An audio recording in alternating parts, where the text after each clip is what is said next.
The first way to start your send is the send. And as many of you already know, to set up your send, as you're approaching the start line, you need to build up speed so your dog has momentum to go past the line. Now, like I said, most of you know that, but some novices don't. I was at a trial and there was someone walking the course, and here was the send was basically like this, and she was practicing like a rap on this jump right before the send, and I just said, no, that's not right, because your dog is not a really fast dog, and you need to establish your speed and momentum as they're going in to carry them over the jump and into the tunnel. And if you do something like a wrap right before it, you're not going to build up that speed. So the first lesson is don't do anything that's going to slow you down on the way into the send. I think a good rule of thumb, at least for my dog, is I need about 25 feet. There can be a jump in the midst of that 25 feet, but you need like 25 feet of good running to get your dog up to close to full speed. Now, your dog may be different. Your dog may be a border collie with explosive acceleration or perfect cue, and you can say jump left tunnel. And if that's the case with your dog, all this momentum stuff doesn't matter so much. But you have to ask yourself the question, how does your dog react coming out of a wrap? Here's another example. How about weaves? How is your dog coming out of the weaves? Is it fast or is it slow, kind of looking for something to do? Once you make that observation, just remember, don't do something that is going to slow down your dog on the way into the send, like the weaves. How about contacts? Well, if you have a 2 on 2 off, by definition you're stopping. Now, is your dog going to be able to build up that speed to have the momentum as they're going to the send after a teeter or an A-frame if they have a 2 on 2 off? That's something only you know, but I'm asking you to focus on what's happening as you're going into the send. I'd like to call particular attention to the A-frame. For a while there, I thought the A-frame, because my dog didn't stop, would build speed and momentum on the way in. And I tried it a couple of times and it just didn't work. There's something about the A-frame with my dog where she's not continuing on. Even though she seems to be kind of coming fast, when she's kind of looking back at me, it just didn't work 2 or 3 times, so I quit doing it. Then I started watching other people, and I think that's the same thing, that the A-frame, I think, is a momentum killer. Of course, your dog is your dog, and this is something you need to observe. Does the A-frame produce momentum, or does it kill it? And I'm just suggesting to you, look out for the A-frame, and maybe once you understand it, maybe you should avoid taking the A-frame on the way in. Now I'm going to show you a send, one of my favorite fast courses of all time, and this is it right here, and I want you to look at it. Okay, so the obvious entry into the send is the A-frame. For one thing, it's 10 points. You want the 10 points, okay? And it's a good, efficient path into the send. It's on the way end of the course. You can maybe see from the course, if it doesn't show it, that's on the edge of the course right there. So, and you come out of the send way on the other end, so if you don't take it on the way in, you're going to have a hard time getting those 10 points.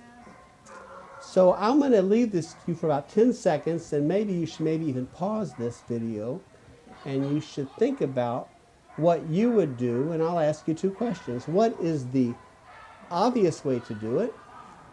And after what I just told you about my concern about the A-frame, how do you think I did it? And I'll give you a couple of seconds, and like I said, maybe you should pause it and think about it to go through this exercise with me, and then we'll discuss it in a few minutes.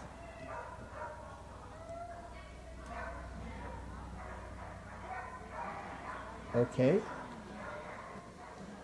Obviously, everybody at that trial except me took the A-frame on the way in.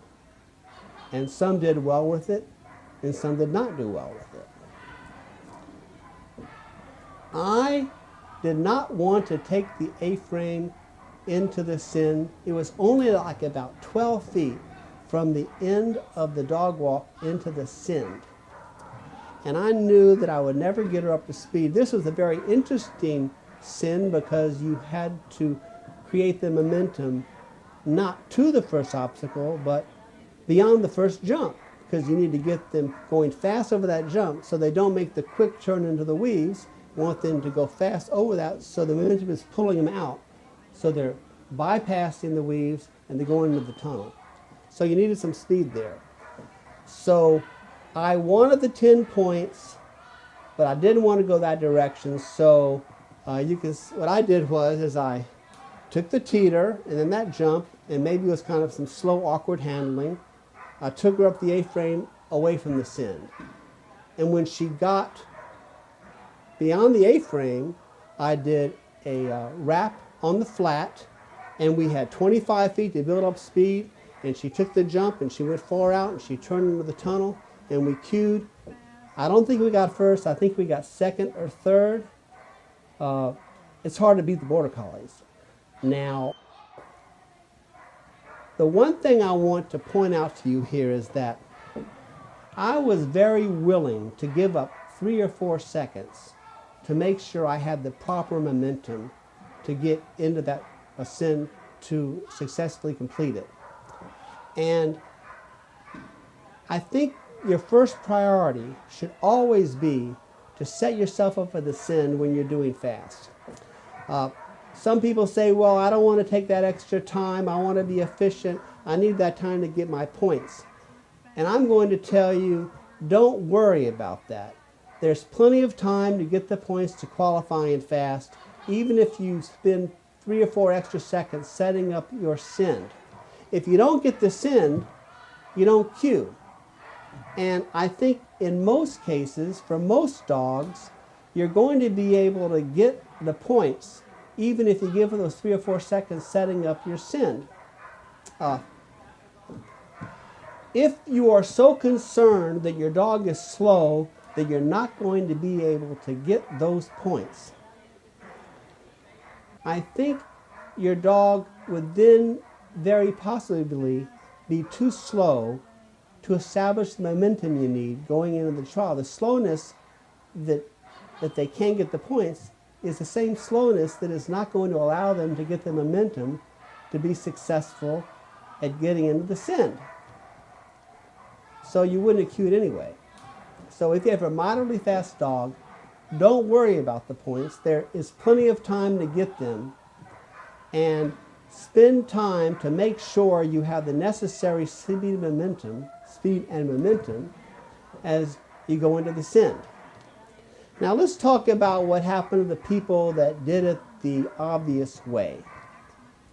Okay, so one person or 2 people, they stopped as they get into the send line, and the dog stopped with them. One didn't even take the jump. One kind of went over the jump and looked back to the handler to see what was going on. Another handler, the dog took the jump and immediately turned right and went into the weaves. It was a Border Collie.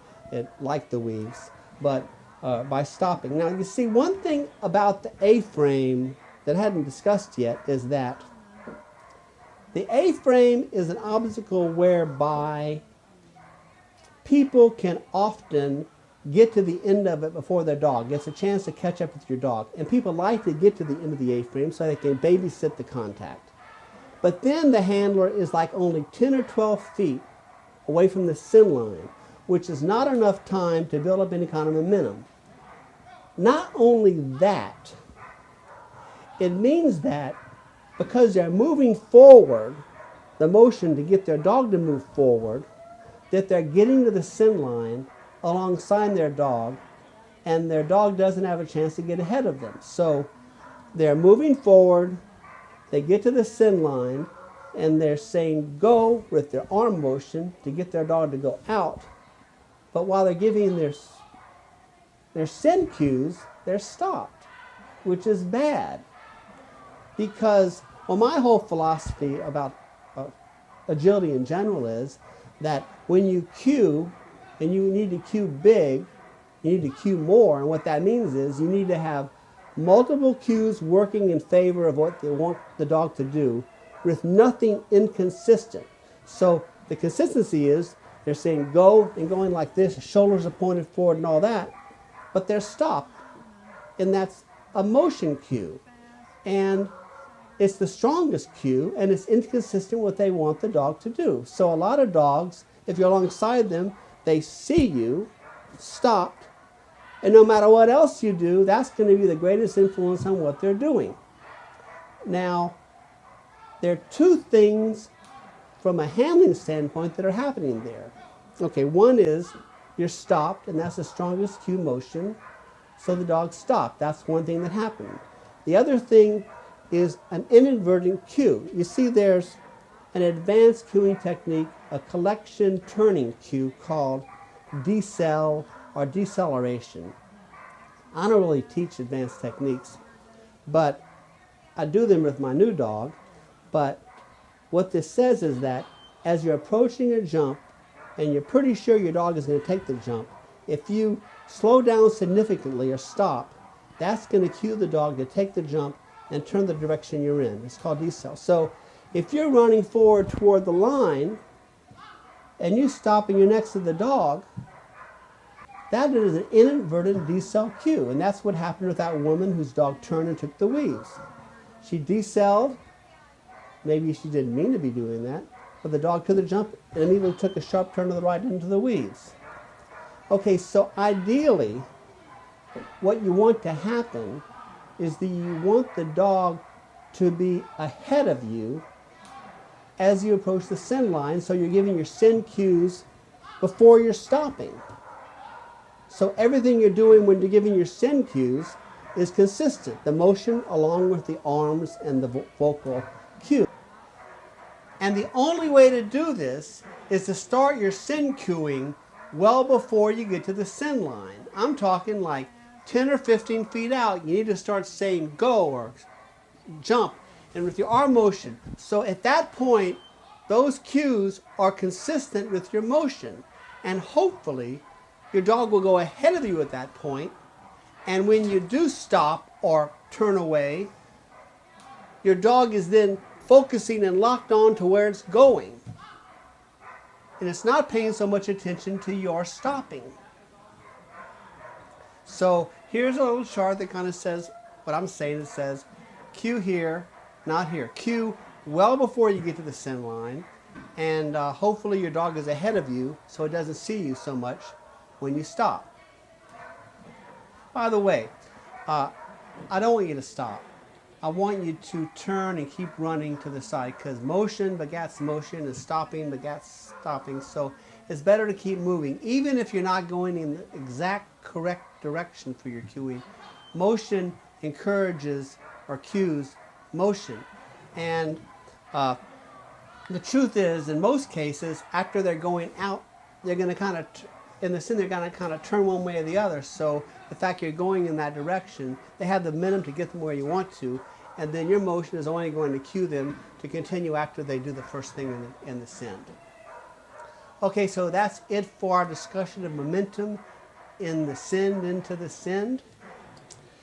If you're not familiar with the terms I'm talking in, maybe you should listen to it again and go outside and physically practice doing this stuff. Physically practicing with or without your dog is always helpful to develop muscle memory. And that's it for today. Next time we will be talking more about developing the absolute correct line on the way into the send, and a few other little miscellaneous issues. After that, we're going to go to our lateral distance entries into the send.